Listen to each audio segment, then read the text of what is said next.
Почитувам председателе. Почитувам колега Сугаревски, не очекував од координаторот на пратеничката група на СДСМ во својот говор, кој што морам да кажам дека навистина беше вака хаотичен, не обвинивте дека од нешто се плашиме, многу ја девалвиравте работата и на нас пратениците, но и на пратениците кои што треба да бидат избрани во анкетната комисија, што сега денеска се предлага, но и на пратениците кои што работат во анкетната комисија за скандалот со прислушувањето.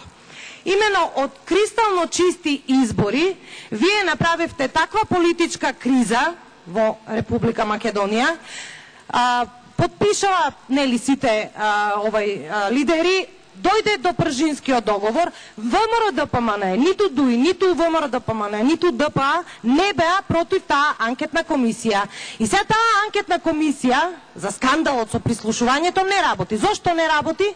Вашето образложение е дека наводно, сега тоа мора да го кажувате пред јавноста, затоа што Никола Груевски не сведочел јавно.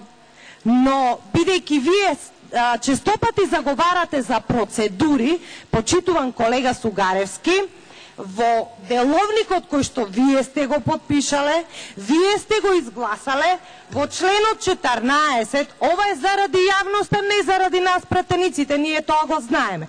Во членот 14, во ставот 5, вели дека во поканата со која сведок или експерт е повикан да присуствува на седница, ќе биде информиран дека има право да побара и да му биде овозможена затворена седница на самата комисија. И сега, почитуван колега, кој бега од одговорност? Мене ми интересира, вака навистина сакам да знам, дали вие сакате да ја знаете вистината за овој мега скандал? Ваков скандал нема во ниту една држава. Украдени се и се фалсификувани идентитети на 120.000 луѓе. Ние знаеме пратениците дека не сме истражни органи, затоа и се формираат тие анкетни комисии, да ја видиме вистината, да поразговараме на таа тема.